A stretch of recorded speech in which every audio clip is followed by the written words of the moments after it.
자, 오늘은 주식 투자를 할 때 재무지표만을, 현재 재무지표만을 보면서 투자하는 것에 있어서의 맹점, 특히 PER이나 PBR 쪽과 관련된 오해와 진실에 대해서 같이 한번 좀 얘기 나눠보고자 합니다. 제가 이런 얘기를 한다 그래서 이 재무지표를 분석하는 것 자체가 의미가 없느냐? 그 얘기는 전혀 아니고요.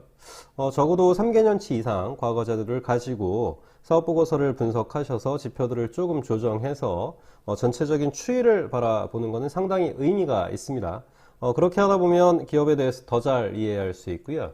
그리고 숨겨진 부실이 어디에 있는가, 그리고 이 기업이 취약한 구간이 어디인가 등등을 좀 파악할 수 있거든요.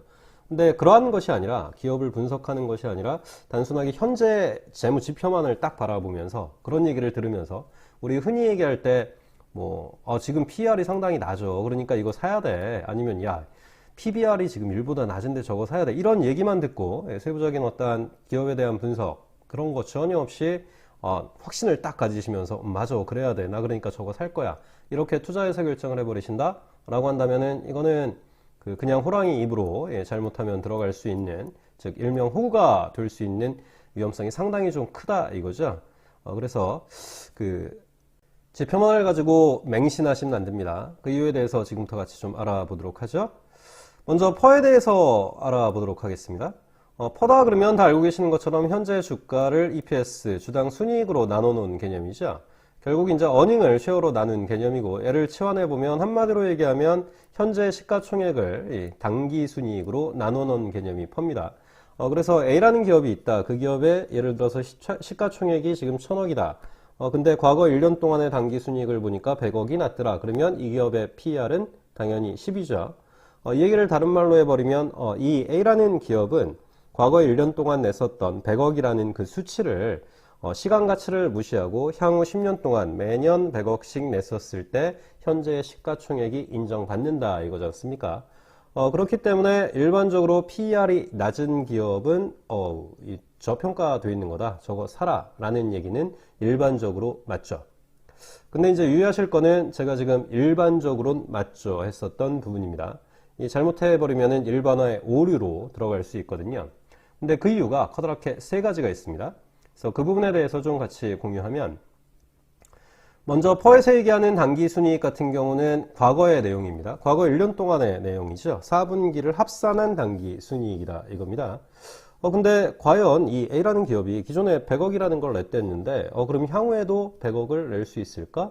이 퀘스천이다 이거죠.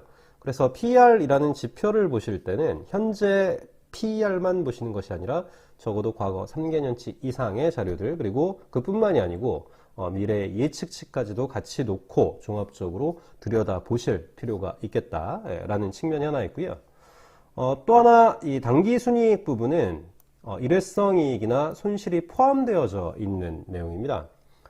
예를 들어서 아까 그 A라는 기업이 보니까 경영진들이 야 이거 지금 사정이 좀 안 좋네, 근데 이 어떻게 할까, 추가적인 자금이 필요한데 야 이익을 좀 높여야겠는데, 야 근데 우리 보니까 관계기업이 이익이 잘 나고 있어, 저거 시가적인 측면에서 많이 우리 받을 수 있으니까 저 기업 팔자 라고 했다 치죠. 그러면 당연히 관계기업 처분 이익이라는 것이 나타나면서 결국 이게 지분법 이익이 플러스가 되는 거잖아요. 그러면 그 기업의 당기순이익은 일회성으로 쭉 올라가죠. 그러면 당기순이익이 올라갔다는 얘기는 결국 PER이 어떻게 되는 거예요? 낮게 보여진다는 얘기입니다. 또 반대 측면에서 봤었을 때 어떤 기업 같은 경우는 빅베스라고 들어보셨죠? 경영진이 바뀌기 전에 목욕시키는 거지 않습니까? 과거에 숨겨놨었던 부실들을 바뀌기 전에 왕창 털어내자. 그래서 손실로 다 인식시켜버리고 그 이후부터는 이제 깨끗하게 한번 가보자. 이런 결정이 들어간다? 그러면 일시적인 손실, 일회성 손실이 푹 한 큐에 그냥 반영이 돼 버리는 거죠. 그러면 당기순이익은 당연히 떨어지겠죠. 그러면 그 기업의 퍼는 상당히 어떻게 되겠어요? 높게 평가가 될 거다 이겁니다. 즉 당기순이익이라는 부분에는 이러한 일회성 이익이나 손실이 포함되어 있기 때문에 실질적으로 PER이라는 거 보실 때는 단순하게 그냥 지표만 보시는 것이 아니라 그 기업에 있는 재무제표, 사업보고서에 있는 재무제표, 그거를 보시면서 필요한 부분들, 일회성 이익이나 손실은 좀 조정해가지고 접근해 보실 필요가 있고요. 그리고 세 번째로 이 업종에 따라서 PER의 평균은 좀 다르죠. 그렇죠? 그래서 성숙기 산업이다 라고 한다면 일반적으로 평균 PER이 좀 낮게 인정이 되고요. 성장기 산업이다 그러면 PER의 평균은 상당히 조금 높게 인정이 되죠. 네, 성장기 산업의 PER이 높게 인정되는 이유는 당연히 이제 시장에서 봤었을 때, 이 산업은 지금 이익 성장률이 상당히 크다. 그렇기 때문에 프리미엄이라는 거를 줘야 된다라는 얘기지 않습니까? 즉, 프리미엄이 들어가 있기 때문인 거죠. 그래서 우리 일반적으로 퍼가 낮다. 이런 걸 평가를 할 때 그냥 단순하게 퍼가 낮다 이것이 아니고요. 반드시 같은 동일한 업종 내에서의 평균과 좀 비교를 해 봐야 되는 측면이 있습니다. 이 가운데 저희 일회성이익이나 손실 부분을 조정하는 부분은 제가 다른 영상에서 같이 한번 좀 공유를 해 보도록 하고요. 이번 영상에서는 과거의 3개년치 이상의 그 실적치 그리고 미래 예측치 그리고 업종 평균 펄을 가지고 펄을 바라보면서 분석하는 관점의 예를 살짝 좀 보여드리도록 하겠습니다. 저 같은 경우는 기업의 공시 시스템 다트를 활용하기를 좀 추천드리지만 그냥 쉽게 접근해 보려면 네이버도 가능하거든요. 그래서 네이버에 하나의 기업을 치시고 들어가면 그 안에 이제 컨센서스라는 걸 볼 수 있는데 예를 들어서 이 기업 같은 경우는 지금 현재 컨센서스가 25.09네요. 그러면 업종 평균 퍼는 또 어떻게 되어져 있냐면 10.29예요. 자, 그러면 우리 아까 말씀드렸던 업종 평균 퍼보다 이 퍼가 기업의 퍼가 조금 더 높잖아요. 그렇죠? 더 높다라는 얘기는 무슨 얘기예요? 평균보다 지금 고평가돼 있으니까 이러한 기업은 사면 안 된다 라고 생각해 볼 수도 있는데 그게 아니다 이거죠. 과거 적어도 3개년치 이상 그리고 미래의 추정치까지도 같이 좀 보고 들어가야 된다라고 말씀을 드렸기 때문에 마찬가지로 네이버 보시면 거기에 그 FN 가이드 쪽에서 제공을 하는 컨센서스 자료들도 보실 수 있습니다. 그래서 컨센서스를 잠깐 좀 갖고 왔는데 이거 딱 보면 에스티메이팅이라고 되어 있는 겁니다. E는.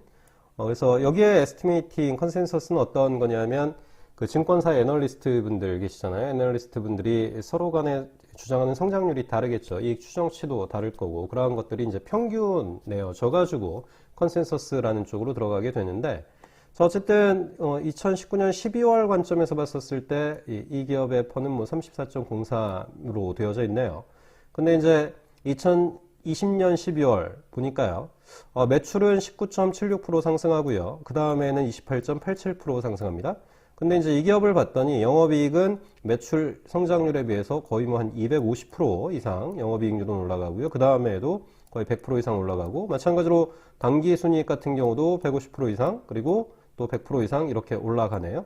그러니까 가면 갈수록 이익률이 올라가기 때문에 이익이 올라가기 때문에 그 현재 주가가 예를 들어서 2020년 12월에도 그대로 유지된다라고 한다면은 이 기업의 퍼는 9.38이 되고요.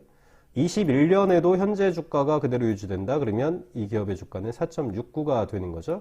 그러면 이 기업의 지금 현재 퍼는 34.03으로 업종 평균 퍼보다는 상당히 높지만 가면 갈수록 그 현재 가격을 가지고는 퍼는 떨어지기 때문에 업종 평균보다도 떨어지네. 그러면 이 기업 살만하겠다라는 생각이 들어갈 수 있겠다 이거죠. 또 이제 과거의 PER 보게 되면요. 과거치를 보게 되면은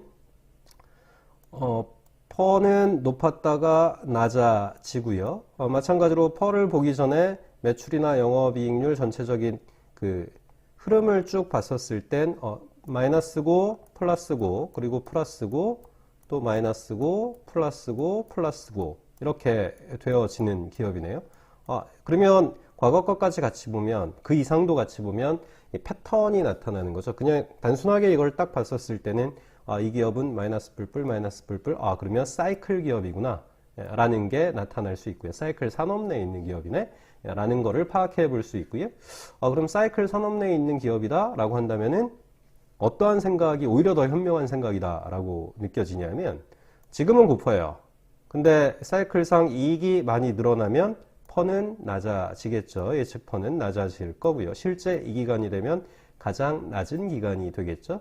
그러니까 이러한 기업에 투자할 때는 어떻게 해요? 오히려 고퍼일 때 사서 퍼가 최종 저퍼로 떨어지기 전에 팔자라는 게 오히려 현명한 의사결정이 될 수 있겠다 이겁니다.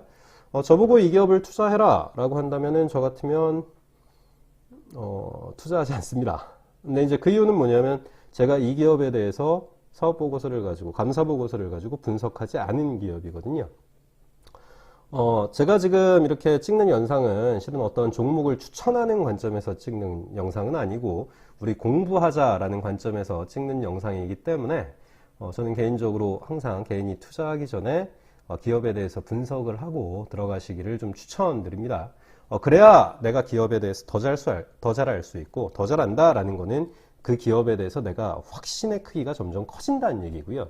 확신의 크기가 커진다라는 얘기는 나중에 힘들 때 버틸 수 있는 강도가 훨씬 더 많아진다, 커진다라는 관점이거든요. 그래서 기업을 알고 가셔야 됩니다. 자, 우리 이번엔 PBR에 대해서 또 한번 보도록 하겠습니다. 간략하게 보죠. PBR은 현재 주가를 BPS로 나눈 거죠. 북밸류 퍼 쉐어로 나눈 거니까 마찬가지로 얘를 또 이제 치환하면 결국 현재 시가총액을 순자산으로 나눈 개념이 PBR이죠.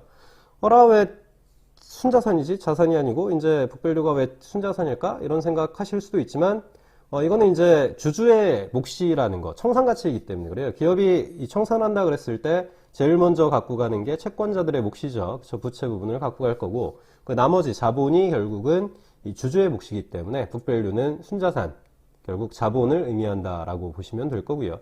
그러면 PBR이 1보다 낮다라는 거는 이 기업 청산가치보다도 떨어져 있네. 주주들이 갖고 갈 게 현재 가격보다도 훨씬 더 떨어져 있는 거네. 야, 이 기업 싸네. 라는 관점에서 PBR이 낮은 기업은 사도 된다. 라고 일반적으로는 생각할 수 있는 거죠. 근데 마찬가지로 여기서도 일반화의 오류가 존재합니다. 맹점이 있죠. 가장 대표적인 맹점 가운데 한 가지는 지금 PBR에서 얘기하는 북밸류가 순자산 가치를 그대로 반영하는 것은 아닐 수 있다 이겁니다. 예를 들어서 우리 자산이다 라고 한다면은 기계장치도 자산이죠. 근데 기계장치가 그 기계장치라는 거는 그 기업에서 고유의 제품을 만들기 위해서 지금 돌리고 있는 설치해서 돌리고 있는 건데 이 기계장치를 외부에다 판다? 과연 현재 장부 내에 있는 그 자산의 가치, 장부 가치를 그대로 인정받을 수 있을까? 이거 퀘스천이고요. 재고자산도 마찬가지죠. 예를 들어 이 기업이 지금 만드는 제품이 유행을 타는 제품이에요. 근데 재고가 많이 있어요. 근데 유행은 거의 끝나가요. 그러면 과연 이 재고를 제값을 받고 팔 수 있느냐 이거죠. 심지어는 이 원가보다도 떨이로 더 낮은 가격으로 판매될 수도 있을 거다 이겁니다. 그러면 지금 현재 북밸류로 되어져 있는 장부상의 가치가 이게 실제 가치냐 퀘스천이고요. 마찬가지로 또 무형자산도 마찬가지죠. 개발비나 영업권으로 지금 계상이 되어져 있는 이러한 장부 가치들이 실제 그대로의 실가치를 반영하고 있는가 퀘스천이다 이겁니다. 즉 순자산 가치를 그대로 북밸류가 반영하는 건 아니니까요. 결론적으로 말씀드리면은 기업을 보실 때 그냥 PBR 얼마다 이게 아니고 내용을 보셔가지고 저러한 부분들을 스스로 좀 조정해 가시면서 분석 들어가실 필요가 있겠다라는 것입니다. 자, 오늘 내용을 좀 정리해 보면요. 현재 PBR 그리고 PER 등의 지표만 보고 그냥 이를 맹신해 가지고 바로 투자 의사 결정하시는 것은 위험하다. 정말 위험하다. 라고 말씀드리고요. 자, 일반적으로 흔히 얘기하는 그러한 속설들, 그러한 오류를 좀 벗어나기 위해서는 본인이 직접 그 기업에 대해서 좀 분석을 해 보셔야 됩니다. 그래야 확신의 크기가 점점 커지고요. 주가가 좀 떨어지더라도 그냥 바로 파는 것이 아니라 믿음이 있다라고 하면 우리 인내의 크기도 훨씬 더 커질 수 있다라는 점을 말씀드립니다. 감사합니다.